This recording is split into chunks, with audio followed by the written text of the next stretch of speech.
मेरा नाम रामपाल है और मेरी उम्र 65 साल है। मेरी पत्नी इस दुनिया को छोड़कर जा चुकी है, इसलिए मैं अपने शादीशुदा बेटे के साथ रहता हूँ और मेरा बेटा राइस्टार दुबई में काम करता है। एक दिन राइस्टार छुट्टियां खत्म करके हमें अलविदा कहते हुए दुबई काम करने के लिए निकल गया। मेरा ध्यान रखने के लिए घर में अब मैं और मेरी बहू पायल ही रहा करते थे। एक दिन रामलाल ने पायल से कहा, तुम घर में जरूर हो, लेकिन दिल को खुश करने वाला कोई नहीं है। ये तन्हाई बहुत काट खाने को दौड़ती है। सोच रहा हूँ दोबारा शादी कर लूं। पायल मुस्कुराते हुए बोली, ससुर जी, अब इतने उम्र में तुम्हारे से शादी कौन करेगा, और मेरे होते हुए आप ऐसी बातें क्यों कर रहे हैं। मैं भी समझती हूँ कि अकेले रहने का दुख कैसा होता है। राइस्टार को दुबई गए हुए बहुत दिन हो चुके हैं।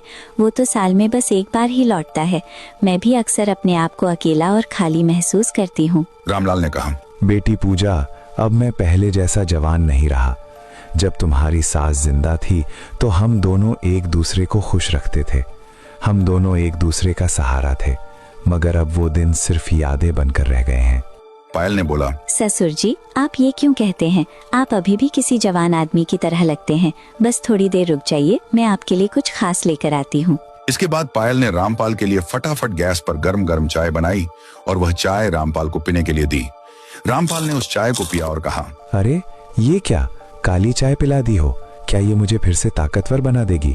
क्या इसे पीने से मेरी जवानी वापस आ जाएगी? पायल बोली, शायद आपने बिल्कुल सही पहचाना। मैंने इसमें खास दवा मिलाई है। जैसे ही आप इसे पी लेंगे, आपके अंदर वही पुरानी ताकत लौट आएगी। दोनों बातें ही कर रहे थे कि तभी पायल के फोन पर राइस्टार का फोन आया। पायल फोन उठाकर बातें करते हुए ऊपर की ओर चली गई। अब रामलाल ने कहा, अच्छा खासा मूड बन रहा था, बेटे के फोन से सब बिगाड़ दिया। दूसरी ओर राइस्टार ने पायल से कहा, पायल, मैं 2-3 दिन के अंदर ही घर आ रहा हूँ। पायल हैरानी से बोली, क्या, आप तो साल में सिर्फ एक बार आते हैं, फिर अचानक आप कैसे आ रहे हैं? राइस्टार ने जवाब दिया, हमारे ऑफिस में अगले 2 महीने के लिए काम बंद है, तो मैंने सोचा घर आकर सबके साथ वक्त गुजारूं। पायल ने मुस्कुराते हुए जवाब दिया, ये तो बड़ी खुशी की बात है, आप आ जाइए। ऐसे ही करते करते रात हुई। पायल ने कमरे में जाकर देखा तो रामपाल गहरी नींद में अच्छे से सो रहे थे। पायल मुस्कुराई और वापस अपने कमरे की ओर बढ़ी। कमरे में पहुंचकर पायल भी बड़े आराम से बिस्तर पर लेट गई। उसे नींद नहीं आ रही थी और वो अपने आप को अकेले महसूस कर रही थी। उसके बाद गांव के अंदर सुबह हुई। पायल रामलाल के कमरे में गई। रामलाल ने उसे कहा, बेटी, आज मैं खुद को बहुत हल्का और खुश महसूस कर रहा हूँ। कल जो तुमने दूध वाली चाय दी थी, उसका जायका तो कमाल का था। पायल खुश होते हुए कही, अच्छी बात है ससुर जी, आपको दवाई वाली चाय पसंद आई। ससुर जी, राइस्टार ने रात को फोन किया था और बताया कि वो 2-3 दिन में घर वापस आ रहा है। रामलाल ने कहा, ये तो खुशी की खबर है। और हाँ, कल जो तुमने मुझे चाय पिलाई थी, उससे मुझे बहुत अच्छा महसूस हुआ, ताकत मिली। आज भी वही चाय पिला दो। पायल बोली, क्यों नहीं ससुर जी, मैं अभी आपके लिए वो चाय बना कर लाती हूँ। ये कहकर पायल फिर से रामलाल के लिए वही दवाई वाली चाय बनाई और रामलाल को दी। रामलाल ने मजे लेते हुए पिया और अंत में कहा, बहू, अब मैं फिर से जवान हो गया हूँ और खुद को अच्छा महसूस कर रहा हूँ। ये कहकर रामलाल ऊपर के कमरे की ओर चला गया, लेकिन तभी ऊपर से रामलाल ने चिल्लाया, बहू, जरा ऊपर मेरे कमरे में आना, 2 मिनट काम है। ये सुनकर पायल ऊपर की ओर जाने लगी। फिर रामलाल के कमरे के अंदर पहुंची। रामलाल ने उसे कहा, तुमने जो चीज मुझे पिलाई है, अब तो मुझे शादी करनी ही पड़ेगी। पहले मैं खुद को कमजोर और बूढ़ा महसूस करता था, लेकिन अब मेरे अंदर ताकत आ गई है। मैं खुद को जवान महसूस कर रहा हूँ। तो तुम्हारी मेहरबानी होगी अगर मेरे लिए एक अच्छा सा रिश्ता ढूंढ दो। ससुर जी, आपको पहले भी कहा था कि मेरे होते हुए आपको रिश्ता ढूंढने की जरूरत नहीं। आपका कोई काम भी हो, आपको कुछ भी चाहिए हो, मैं हूँ ना। ठीक है, मैं मानता हूँ तुम मौजूद हो, मुझे खाना भी देती हो, चाय भी पिलाती हो, लेकिन कुछ ऐसे काम हैं जो मैं तुमसे नहीं कह सकता, जो बीवी अपने शौहर के लिए करती है। आपका जो भी काम होगा मैं करूँगी, आपको शादी करने की जरूरत नहीं है।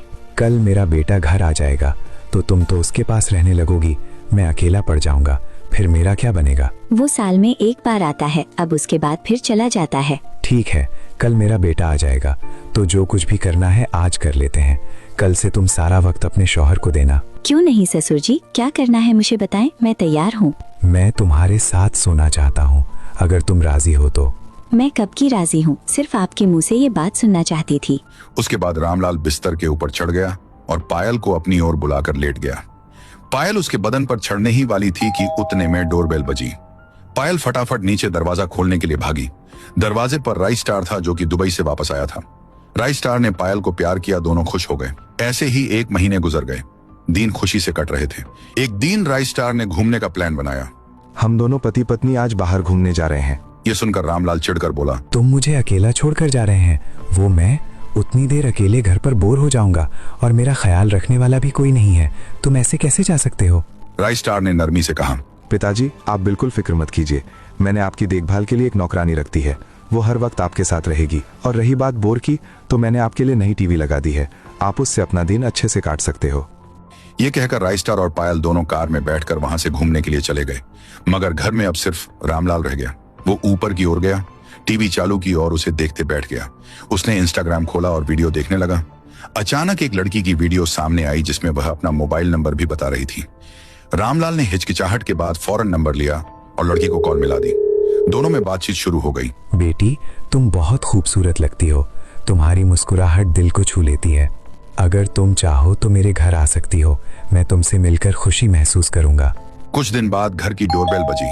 रामलाल दरवाजा खोलने के लिए नीचे आया। इंस्टाग्राम वाली लड़की रिया वाकई घर आ पहुंची। वह एक जवान सजी धजी लड़की थी। उसका हंसमुख चेहरा था। रामलाल 62 साल की उम्र के बावजूद वो अपने आप को जवान दिखाने की कोशिश कर रहा था। उसने उसे अंदर बुलाया। रिया अंदर रामलाल के सामने आई और रामलाल से बोली, तो क्या आप मुझे बियर नहीं पिलाएंगे? रामलाल ने जरा भी देर ना की, फौरन आमने सामने बैठकर बियर पीने लगे। माहौल हल्का फुल्का और कहकहों से भर गया। कुछ देर बाद रिया ने कहा, क्यों ना हम दोनों किसी होटल चलें? वहाँ ज्यादा मजा आएगा। लेकिन ये जगह भी तो बुरी नहीं है। होटल की बात ही कुछ और होती है। वहाँ कोई रोकने टोकने वाला नहीं होगा। इसके बाद शाम को ही रामलाल और रिया दोनों जीप में बैठकर होटल के लिए निकल गए। दोनों जीप में बैठकर सीधे शहर के एक बड़े होटल पहुंचे। वहां जाकर एक कमरा बुक करवाया और अंदर दाखिल हो गए। कमरे में पहुंचकर लड़की ने शोक लहजे में कहा, कैसा लग रहा है आपको यहाँ आकर? पहली बार मुझे ऐसी लड़की मिली है जो मेरा ख्याल रख रही है, जो मुझे खुश करने की कोशिश कर रही है। मैं तो खुद को खुशनसीब समझ रहा हूँ। यही तो मेरा काम है, खुश करना। लेकिन इसके बदले में मुझे ढेरों पैसे चाहिए। मेरे पास बहुत पैसा है, जितना चाहो ले लो, बस मेरा साथ देती रहो। फिर वह दोनों करीब आ गए और रिश्ते की हदें पार कर बैठे। दोनों ने एक दूसरे को गले लगाया। अंदर से आवाजें आने लगी,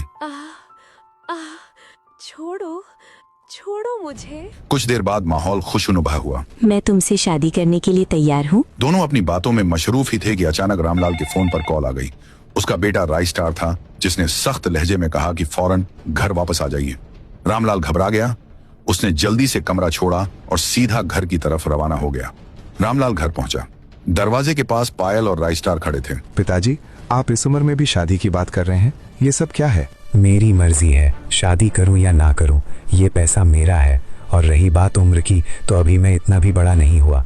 कान खोल कर सुन लो, ये घर मेरा है और यहाँ सिर्फ मेरी मर्जी चलेगी।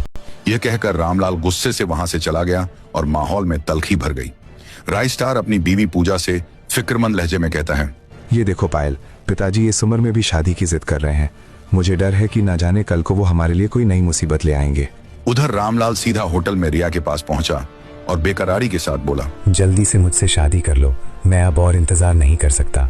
2 दिन बाद ही दोनों शादी करके घर पहुंचे और राइस स्टार पायल के सामने पहुंचे। रामलाल ने राइस स्टार को कहा, देखो बेटा, ये है तुम्हारी नई मम्मी। कैसी है? अब ये तुम्हारे साथ ही रहेगी। रिया ने हंसते हुए कहा, जी हाँ, मेरा भी एक बड़ा बेटा और बहू है। राइस स्टार के चेहरे पर सदमा और खामोशी छा गई। रामलाल ने पायल की तरफ देखकर कहा, बहू, हम दोनों अपने कमरे में जा रहे हैं, खाना वहीं ले आना। रामलाल और रिया कमरे में पहुंचे। कमरे में अंदर अब दोनों आमने सामने थे। दोनों ने एक दूसरे को प्यार से गले लगाया। ऐसे ही दिन गुजरते गए। ऐसे ही महीने बीत गए। एक दिन कमरे के अंदर रिया ने शोक लहजे में कहा, मुझे आज शॉपिंग पर जाना है, खरीदारी भी करनी है। रामलाल ने फौरन जेब से पैसे निकालकर उसके हाथ पर रख दिए। ये सब मंजर दरवाजे के पास खड़े होकर राइस स्टार ने अपनी आंखों से देखा। उसके बाद वह रिया पैसे लेकर नीचे की ओर चली गई। राइस स्टार गुस्से से रामलाल के सामने गया और बोला, तुम इसके हर नखरे उठाते रहेंगे। कभी होटल लेकर जाते हैं, कभी तुम्हें खरीदारी के लिए पैसे देते हैं।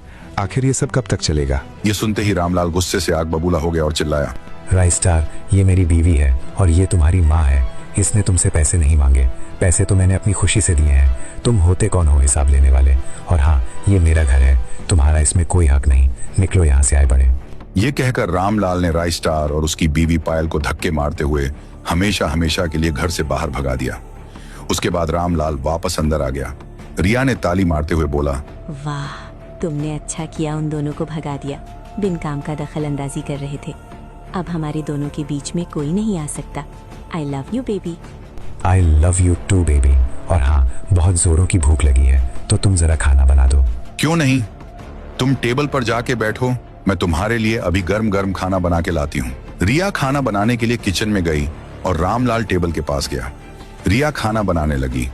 उसने खाना जरूर बनाया, लेकिन खाने के अंदर बेहोशी की दवाई मिला दी और उसी खाने को लेकर वह रामपाल के पास आके परोसी। रामलाल को जोरों की भूख लगी थी, इसलिए उसने खाने को तेजी से खाया। बेहोशी की दवा असर दिखाने लग गई।